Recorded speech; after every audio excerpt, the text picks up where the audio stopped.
Okay, this thing's malfunctioning, and I'm very mechanical, so I know this is the problem. But it is great to be this tall. This is like the tallest I've ever been. I know, this is so cool! So, I want to know, I brought a newspaper because I have some factual information to share with you people. Are there any immigrants in the house tonight? Anybody from, a war-torn nation? Bosnia, Panama, Glendive? Anybody? The reason I bring up Glendive is because some of my favorite people are from Glendive. My theory is, it's all relative. If you come from a place way worse than where you're going, you're pretty thankful for whatever happens after that. My friend from Glendive has the most pride I've ever seen. I met people from all over. You never meet somebody from Flathead Lake or San Diego who's like defensive about it. It really is nice. We have water there, and people are, it's all retired people, and it's really clean. But somebody from Glendive, the beer jug is a really nice bar. That Super 8 is one of the finest Super 8s in the state. The Red Devil football team had a winning season in 1989. And the Wet Devils swim team, their junior high portion, placed in the top 3 in state last year. We're accomplished a lot in Glendive. And here's the really funny thing about Glendive is, okay, so I brought a Ranger Review. That's the paper that comes out twice weekly. 2 weeks ago, there were 4 articles on the front page, 4 headlines. 2 of them involved the word sewage. And one of those was that there was a bad sewage smell in town, and there were some pretty controversial quotes. I've got to read you one of these quotes. If they get rid of that stench, companies like McDonald's will want to get along with this growth. So, hard to argue with that. There was also a pretty fun one where a dude in a mobile home accidentally shot a shotgun through the window, or pardon me, through the wall. There was one where a guy is hanging out in a bar apparently and decides to borrow a truck that's not his. Drives a little ways, gets stuck in the mud, needs help, of course, so he goes back to the bar, gets some help, subsequently gets arrested for thievery and a DUI. This one, there's something in the paper where somebody wanted to have a parade for kids, like a kid pride thing, and the city council turned it down. But I want you to know that they're not unreasonable. They did agree to allow a slaughter. I'm not making this up. They're allowing a slaughterhouse in the main business area. And their definition of junk vehicles is very liberal. And so, like for me, I can rag on all this because I'm from Belt, Montana, which is really great. Yeah, the land of, bull riding and bowling alleys and bars. Any town that has more churches than bars is a pretty good town, according to my mother. And do any of you know my mother? Oh, good, because I wanted this just to be between us. I'm kind of a big disappointment to my mother. Mother's Day is a really, really tough day for us. A couple years ago, she never likes my presents. I was trying to be really thoughtful, got her chocolate-covered strawberries and tickets to this play. She was up in Belt, Great Falls, Fiddler on the Roof. I'm like, oh, she's going to love this. So I wait a couple days for my thank you, nothing. So I finally call, hey, Mom, did you like that present?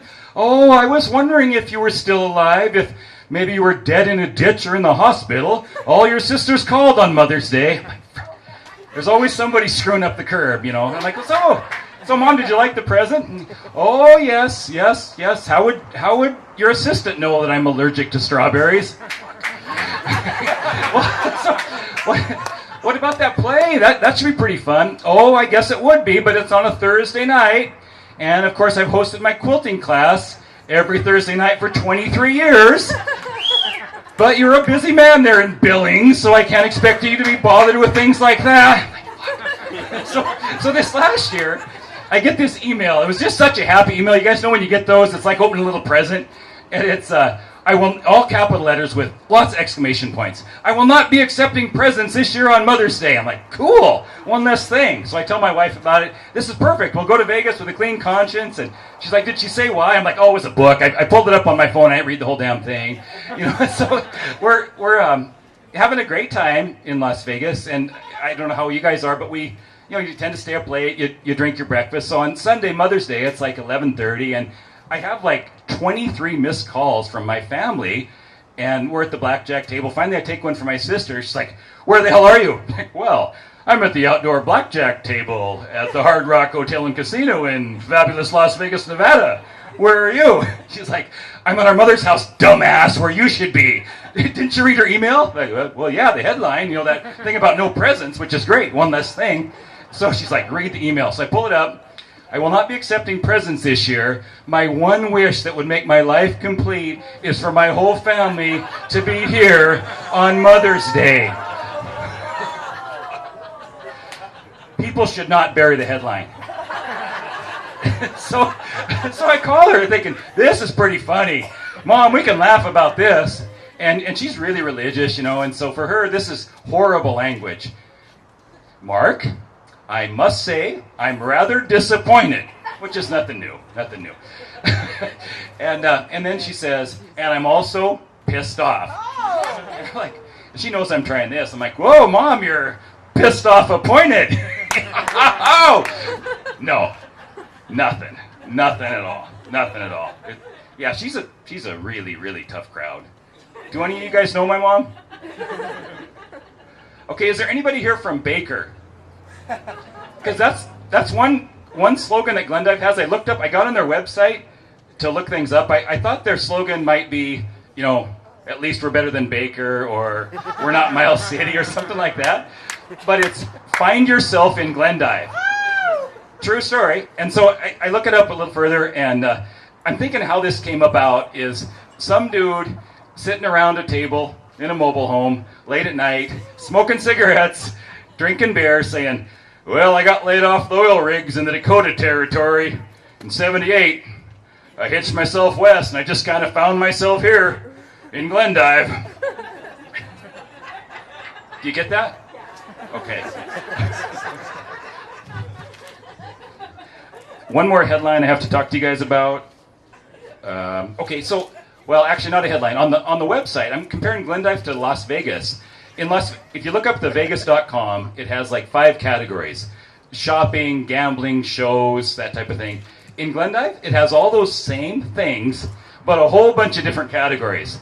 And I would say they're stretching a little bit because they'll have like walking in the park, walking by the river, playing bingo at night, playing bingo at night by the river.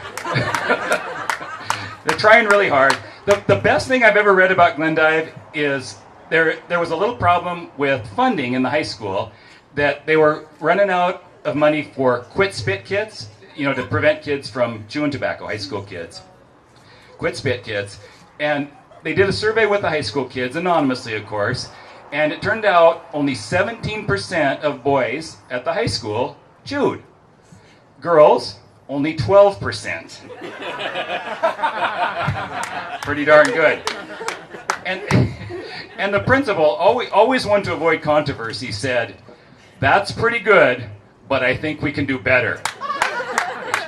Hard one to argue with. I think that guy should run for office. Okay, I think my time's about up. Does anybody have any questions for me or anything we should talk about before we go? Okay, hope you all be good for the rest of the night. Thank you for having some of my childish antics.